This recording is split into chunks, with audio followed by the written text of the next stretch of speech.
कह रहे हैं कि चोटें ऑफ कोर्स गंभीर हैं, पर स्थिति अभी हमें साफ नहीं है कि जो बाकी के जवान थे उनकी एग्जैक्ट स्थिति क्या है। Are they stable? अभी उनकी हालत स्टेबल है, लेकिन किस तरह से उनके इलाज की जरूरत है, क्योंकि जब भी बम ब्लास्ट होता है तो ज्यादातर जो घाव है वो अंदर की तरफ लगते हैं, शरीर के अंदर घाव होते हैं, वो तुरंत समझ नहीं आते हैं। जब उनको अस्पताल लाया जाएगा, हो सकता है उन्हें रायपुर रेफर किया जाएगा राजधानी में, तो यहाँ पर पूरी जो जानकारी है, जो पूछती है कि उसकी स्थिति कैसी है, तब वो पुख्ता हो पाएगी। Gaurav, at the same time, what exactly is now the response of the security forces as well as the Home Ministry?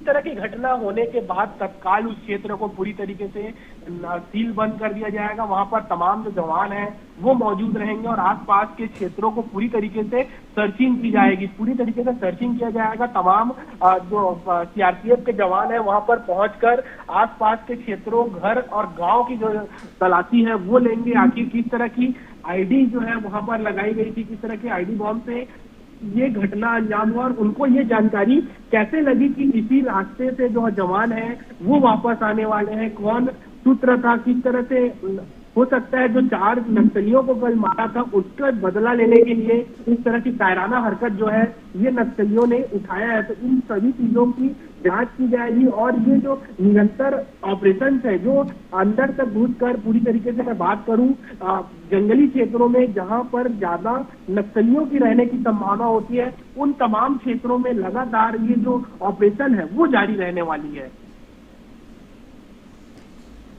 Okay, Gaurav, some more visuals in fact. Major Mohammad Ali Shah also with us on the broadcast. Major Mohammad Ali Shah, some really disturbing visuals have also come in of this very unfortunate IED blast that has taken place in Chhattisgarh.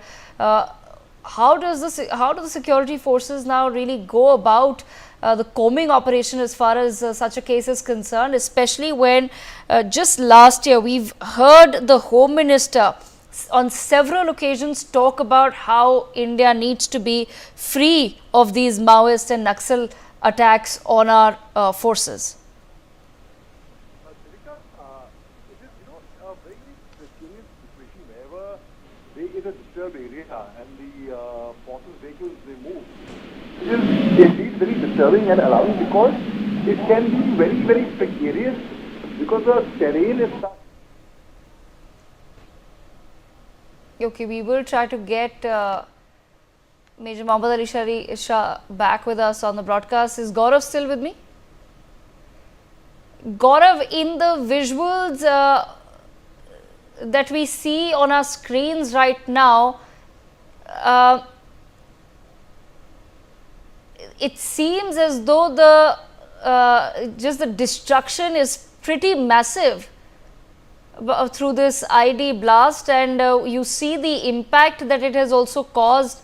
The blast, we see just bits and pieces of the vehicle lying around in that particular area, and like I said, very, very troubling and disturbing visuals have come in of the bodies of the martyred jawans as well. ये कायराना हरकत कि मैं निंदा करता हूं, सभी जो जवान शहीद हुए हैं उनको अपनी विनम्र श्रद्धांजलि अर्पित करता हूं, और हमारी सरकार की प्रतिबद्धता है कि इनकी शहादत जाया नहीं जाएगी और जिस लक्ष्य को लेकर हम निकले हैं मार्च 2026 तक